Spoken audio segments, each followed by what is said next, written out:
Hey everyone, welcome to Locked On Lakers for Thursday. Brian Kamenetsky, Andy Kamenetsky, like sands through an hourglass.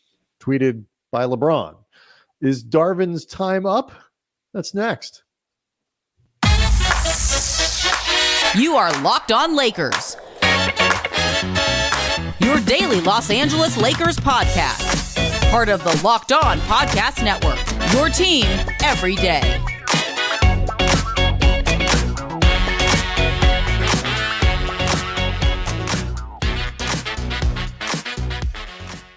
Thanks to everybody for making Locked On Lakers first listen of every day, Monday through Friday, no matter how or where you get your podcasts. This one's always free and never behind a paywall. Locked On Lakers on YouTube is where you can go to check out this show and hang out with over 22,000 subscribers, all of whom are talking about hourglasses. Hourglasses. Andy, the hourglass hasn't gotten this much attention since the invention of the stopwatch.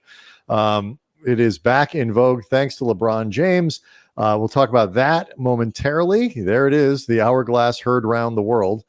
We'll also get into Deonte Murray. We did not have a chance to talk about it after the loss on Tuesday night in Atlanta, the DeJounte D'Lo showdown that was decidedly one-sided. So we'll get to all that in a second. Do want to let you know that today's episode is brought to you by PrizePicks, the easiest and most exciting way to play daily fantasy sports. You go to prizepicks.com/LockedOnNBA and use the code, all lowercase, LockedOnNBA for a first deposit match up to $100. So Andy, we had just finished recording and posting our stuff for the show that night for the next day and all that when LeBron... We thought we would just be breaking down this tweet from Christian Wood, the LOL, which, as we know, that was just a quote tweet that Christian Wood screwed up. It had nothing to do 35 minutes before tip-off, Christian Wood being unhappy about not being in the starting lineup. He just doesn't know how to tweet. No, I believe him that he was there was a quote tweet there and he just messed it up. I just think it was a quote tweet of like Jovan tweeting out the starting lineup. I think that's where he made the mistake. Boy. Yeah. So we thought, though, that was going to be the end of it for us and Lakers social media. But LeBron took to X and expressed himself. Just tweeted out an hourglass with most of the sand. I saw people breaking this down. Most of the sand is at the bottom as opposed to the top. Apparently, there are two different hourglass options available. I think even by LeBron's meticulous and never says anything not by accident, that might even be a little. I don't know. It wouldn't shock me if LeBron has his own emoji guy who designs like, no. That sand's got a little too much sand left in it. Let's adjust this slightly. This is certainly the most impactful hourglass that anybody has seen in a very, very long time. Yeah, they've pretty much gone out of style. What's interesting about this is, I always talk about LeBron's way of communicating what I often refer to as passive-aggressive. This, to me, actually felt pretty straightforward. Like, short of adding Rob Pelinka and Jeannie Buss in the tweet, like along with a suggestion list or their little bodies inside the hourglass. Right.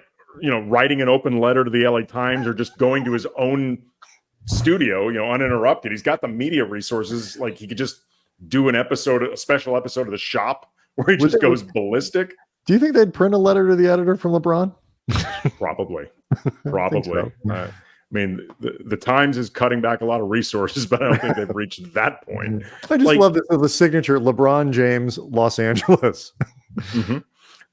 This was about this was not the old fit in, fit out of with LeBron and Kevin Love. This was do effing something, Rob. Like, the what may not be clear, but what is clear is we're out of time, folks. I'm out of time. I'm getting old. Everyone get their bleep together now. Yeah. Now. I think for me, what I find sort of masterful about this, as you talk about the passive aggressive, my initial, I agree with you. It's very straightforward. Like, we're running out of time, but you mentioned it, like the what is the solution here? This is why it is GOAT level LeBron communication, because this can be filled in any way you want. Like it is brilliant in the sense of like, for this can mean fire Darvin today. And there are a lot of people who would be like, I hope this means fire Darvin today. It can mean we got to make a trade. Dejounte Murray, you passed the audition. We'll get to that, of course, in a second. But, I'm out of time. You can't be messing with it means all of those things. It can mean anything that you want it to be. And it is exactly what LeBron intends these things to be, which is putting everybody on high alert and freaking out and kind of wondering like, hey, what is it that we're, like you said, we got to do something, but like, let's do something here. Let's make it happen. It dawned on me today, in thinking about the show and the things we're going to talk about. And obviously this was top of the list. Oh, this was essentially the emoji version of what LeBron was going to say after the game. And then Lakers media relations cut him off. And we're like, okay, we're done. And he's like, that's probably for the best because I was starting to cook. And I don't think anyone wanted to see me cooking right now. This was basically him summarizing his entire speech into one emoji. It's tremendous self-editing. Like, as writers, we can really appreciate the economy here to be able to take what would have been probably a 4 or 5 minute speech and distill it down to an emoji. Again, GOAT level stuff. I mean, that's why he's a media mogul. He has a production company. He knows how to do this stuff. So, I mean, it is clear that they've quit on Darvin. They've whatever. The relationship feels like quiet quitting at the very least right now. It's something. I mean, it's not good. I mean, they're tired. They're tired. But Darvin doesn't look like a guy who believes the team believes in him by any stretch. He looks like somebody who's waiting for the bad thing to happen. But like, I'm not interested so much in the semantics of it, but there's clearly a gap between the players and the team in terms of everyone being on the same page and everyone like pulling in the same direction, everyone believing in what it is that the team is trying to accomplish and how. Understanding what the team is trying to accomplish. And how. Really, really how. Do you think this, if you had to pick one side or the other, is this more make a move to improve this roster? Or weigh it in percentages, however you want to answer the question. Or we need a different coach. What percentage on that scale would you give that? Because I think there's a little bit of both in there. Well, there's definitely a little bit of both. I mean, the easiest thing to do, and I want to make it clear, this may not be the most effective. I'm just saying it's the easiest in terms of just simplicity.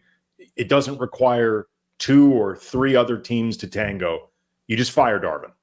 Like, that is the easiest thing you can do. Other than the money, it's the easiest, most controllable thing you can do. Now, even putting it, whenever this type of question gets raised, the obvious follow-up is for who? And I'll be honest, my answer is, I don't know. Once Doc Rivers got taken off the market by Milwaukee, because whether you like that approach or not, I guarantee he would have been on the list. Yep. There is nobody obvious right now, but maybe just a different voice in Chris Gent or Phil Handy, whether they actually are the solution or not, whether or not they'd actually be good head coaches, just something different with some presumably different decisions. Yep. Might be enough to spark some energy, because I think right now, we'll talk about this later, especially, we'll get into Dejounte Murray versus D'Lo. There's the question of big effective fixes versus just getting rid of some negativity, just changing the energy, no matter what comes from that. Okay. I have a thought on what you were just talking about there with, like, if you fire Darvin, what's next? Oh, by the way, too, Lakers in Boston play the Celtics. That's a deal. That's a thing that we should probably be focused on, but we can't because we're talking about hourglasses. Lakers in Boston at 4:30 tip local time. You can catch every minute of Lakers hometown broadcasts with the Sirius XM app, where you search Lakers again on Sirius XM. So I had an answer for that question about Darvin and firing him and what's next, and then we'll talk to Deonte and D'Lo.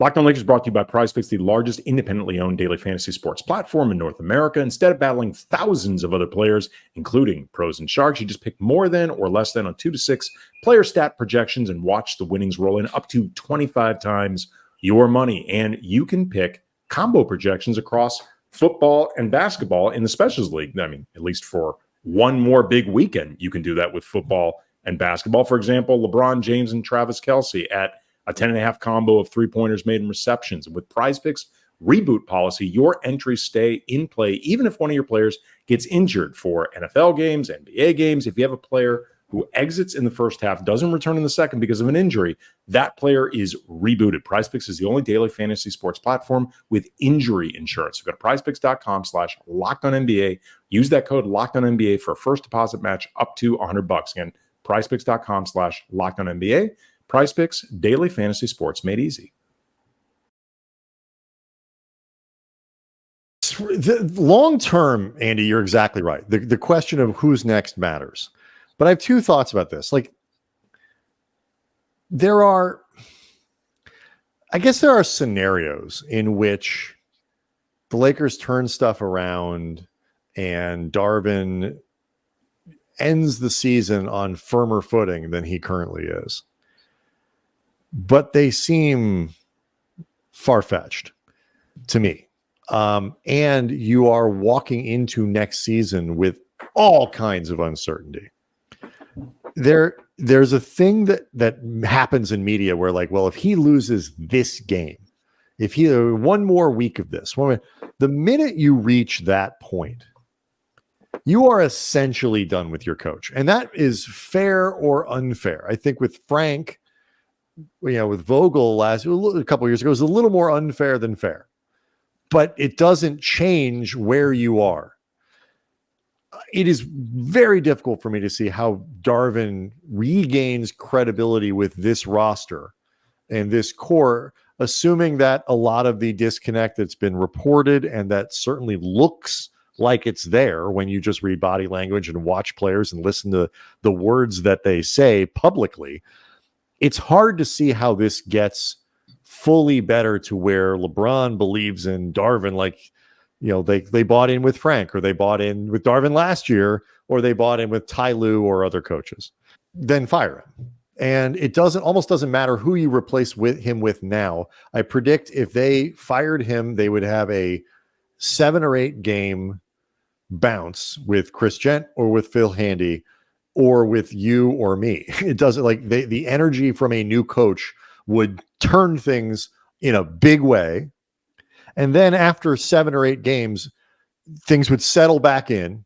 Some of that would wear off, and we would find out whether or not the new coach was actually really making a significant difference in terms of because they would all be playing harder. They'd all be more focused. This is what happens. It'd either be a regular bounce or a dead cat bounce, to use the stock term, but there's always a bounce when coaches get fired.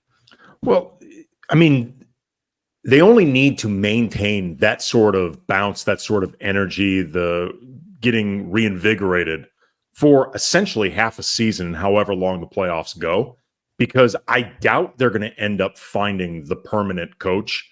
If, say, they fired Darvin next week, I would be surprised if the permanent coach was found and immediately known right away. I think you're better off. I think you're better off not just being like, we have an interim coach, right, and that's the end of it. Right. But you need to keep everybody energized and, pulling again in the same direction and finding a reason to believe for just half a season. And again, hopefully a long playoff run, because this team becomes a better actualized version of what they can be. And then you figure out the long term when it's time to figure out the long term in the off season. One thing I was also thinking about is if they're not going to fire Darvin anytime soon, Rob Pelinka needs to step in as some type of mediator and sit down with Darvin and LeBron and AD and whoever else in that locker room matters.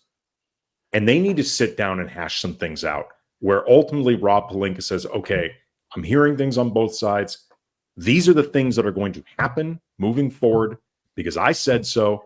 And I'm actually all of your bosses, and everybody shuts up from here moving forward. And you all bust your ass for the rest of this season, and we'll figure out what happens from there.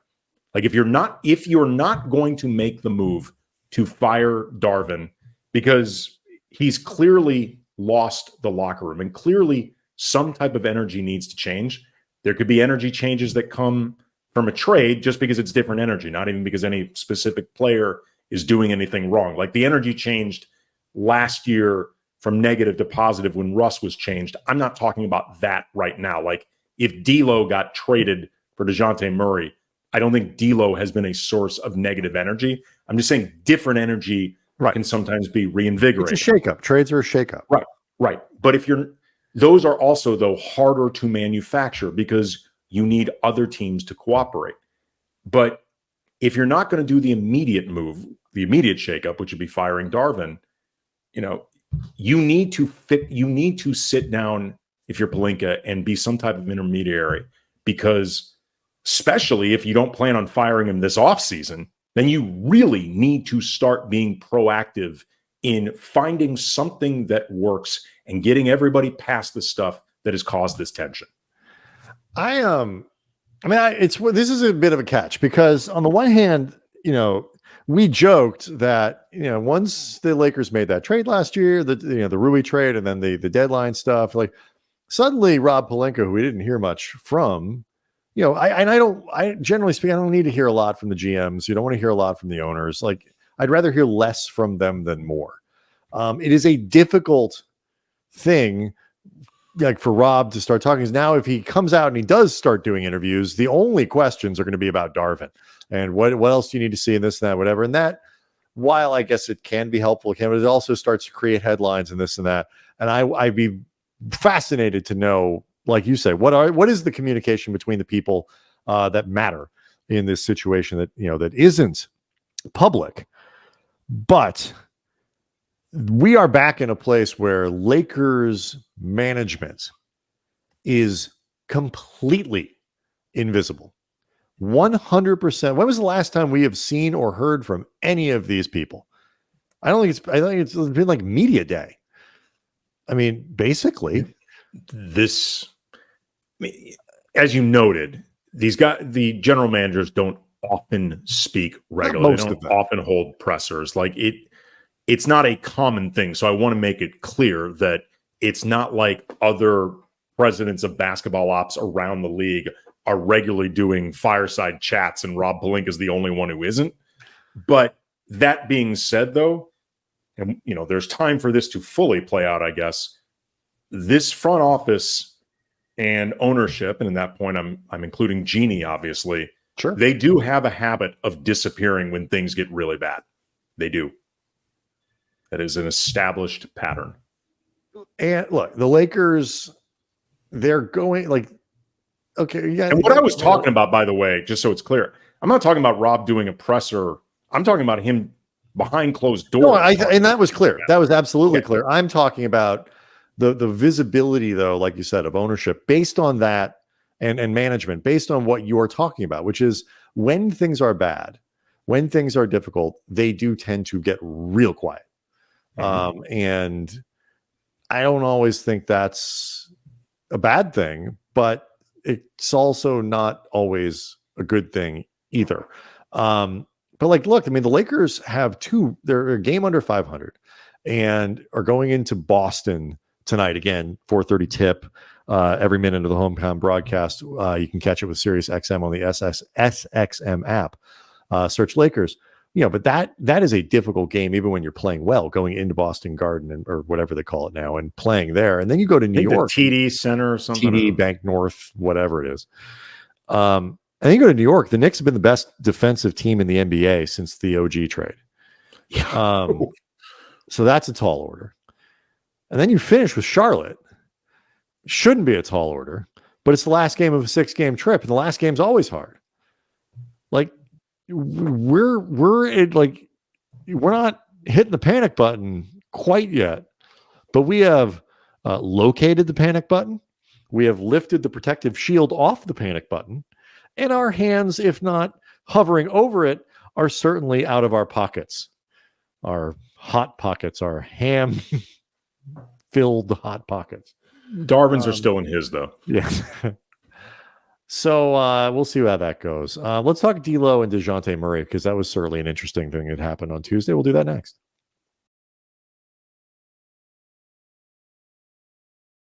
Locked On Lakers is brought to you by FanDuel, and happy Super Bowl to all of those who celebrate from FanDuel, America's #1 sportsbook. If you're like me, Super Bowl Sunday, which is coming up and I cannot wait, is all about scoring the best seat on the couch, grabbing some of your favorite football snacks, and placing some super bets. I love me a parlay. I love stacking together a bunch of categories, living a little bit on the edge, especially when I'm filling up on chicken tenders and pulled pork, plus a healthy, sensible vegetable. FanDuel has so many ways for you to end the season with a W or 2 or 3.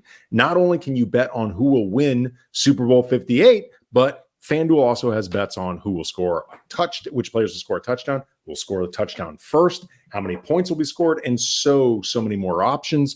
And new customers, join today and you get $200 in bonus bets if your first bet of $5 or more wins. Just $5. And you qualify. Visit FanDuel.com/LockedOn to sign up. That's FanDuel.com/LockedOn. Make every moment more with FanDuel, an official sportsbook partner of the NFL. It would be curious when we get, I promise we're going to D'Lo here in a sec, but we posted this from the Lakers Film Room podcast, our friends, Pete Zayas and Darius and Mike. Pete, I believe, posted some information about Rui Hachimura and some of the combinations and playing with LeBron and AD and all that kind of stuff that indicate perhaps a little more playing time is in order for Rui. So there are beyond just Vanderbilt, there are. I'd like to think I've been at the forefront of that battle. Let the record show that this is not new information for Andy. I don't always get enough time to really engage in the social activism that I would do with more time. But damn it, Rui Hachimura has been my cause. I'll never truly clean up the environment the way that I would like, but I'm going to get Rui more playing time. That's, we all contribute to the betterment of society in our own way. Yes. And there's no look, and even in well-functioning, teams that are doing well with coaching staffs that are function like a well-oiled machine, there are always assistants that would do things differently than the head coach, even when they get along. I would play this guy here, I would call this play here. So stuff could change that would help the Lakers get better. It's not just the bounce. And there are plenty of things that could happen, and I presume probably would happen if for no other reason the new coach knows at least what the players want to be doing and would do it to get that buy-in from the beginning.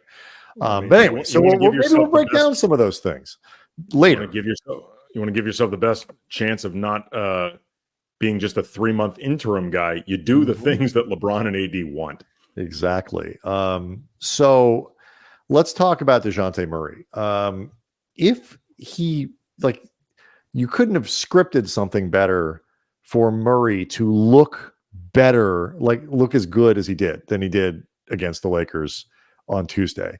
He was playing unusually well based on some of the statistical breakdowns you see, in isolation. Some of his shot making was, above average and, normal and all this stuff against a tired Lakers team that has trouble defending at the point of attack anyway, and also had no rim protection. This was a great night to audition for being a future Laker. Yeah, it was definitely advantage Dejounte if you were looking at this thing as a showdown between him and D'Lo, two guys in trade rumors to get moved for each other. Mm-hmm. D'Lo did not have a particularly good game in Atlanta. He was also hearing at the line chants from the crowd, "We don't want you," which is cruel but clever. It is. That was good. Definitely clever. There was a lot of heckling of the Lakers going on. This, by the way, also is a constant with LeBron teams because fair or not, and I would mostly argue fair, LeBron has the reputation of the GM. We saw that years ago when Brandon Ingram was playing a game in Indiana and the crowd was yelling, "LeBron's going to trade you," which, again, cruel but clever. Clear and also accurate. So, no, it was.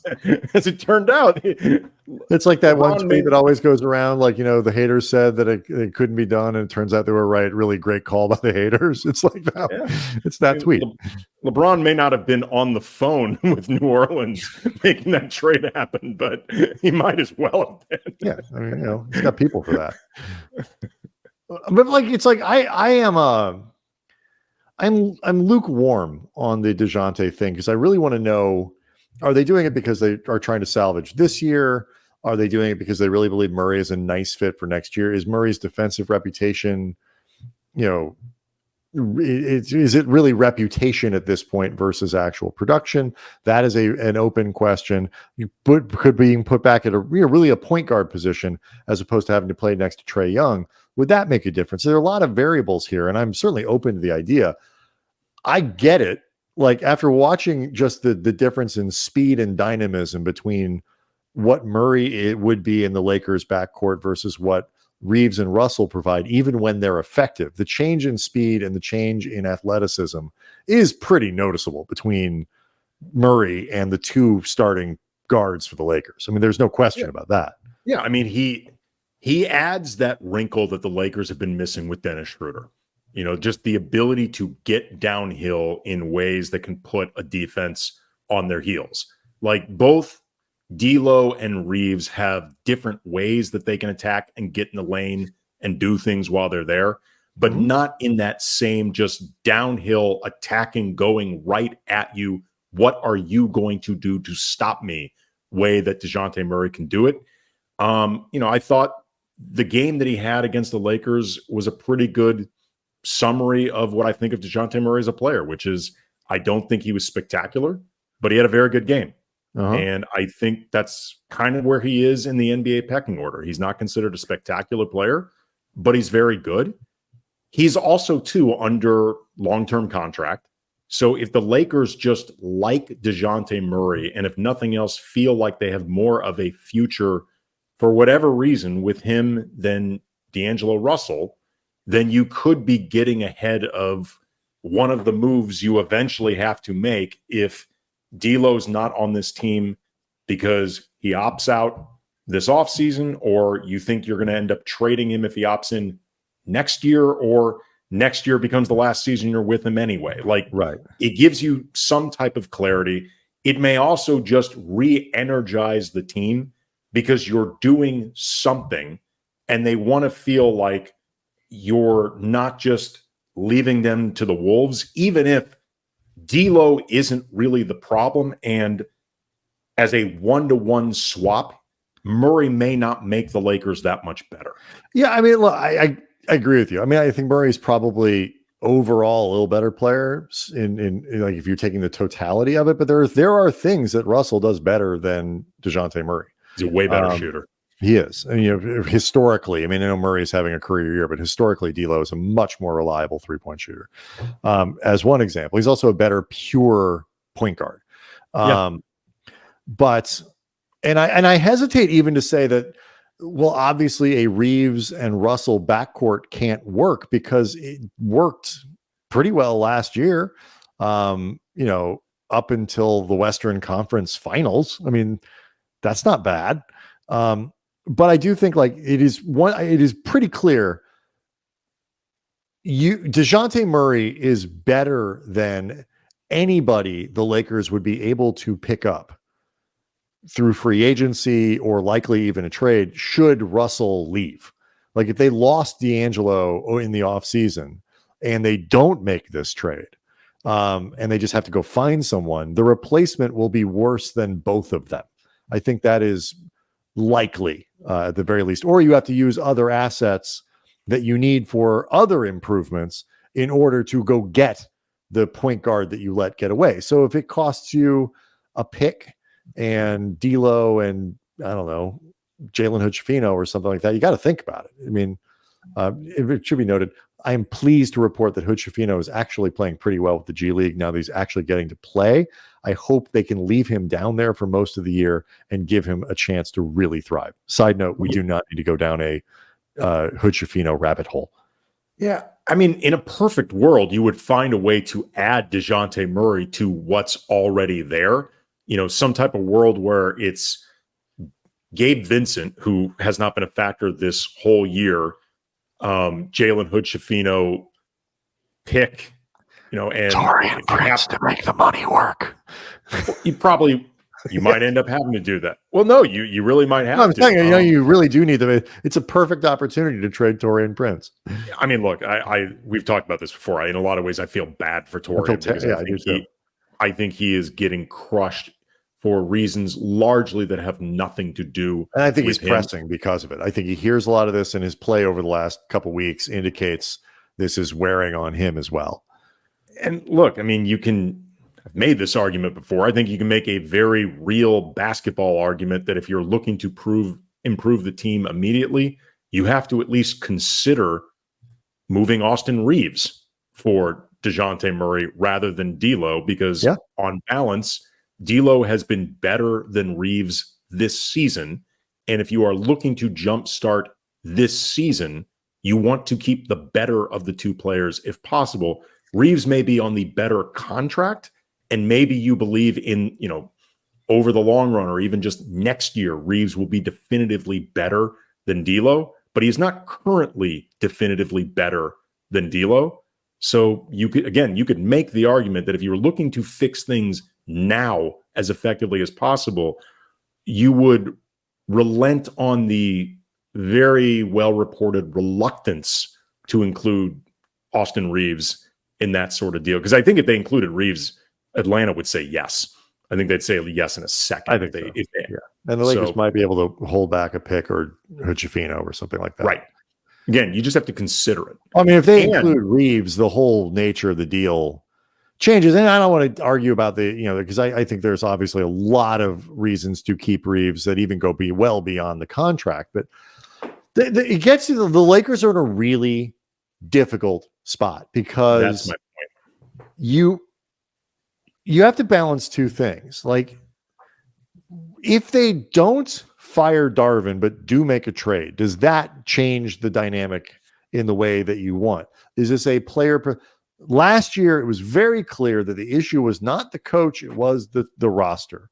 This year, the issue is the coach and the roster, but it's hard to tell because of the coach.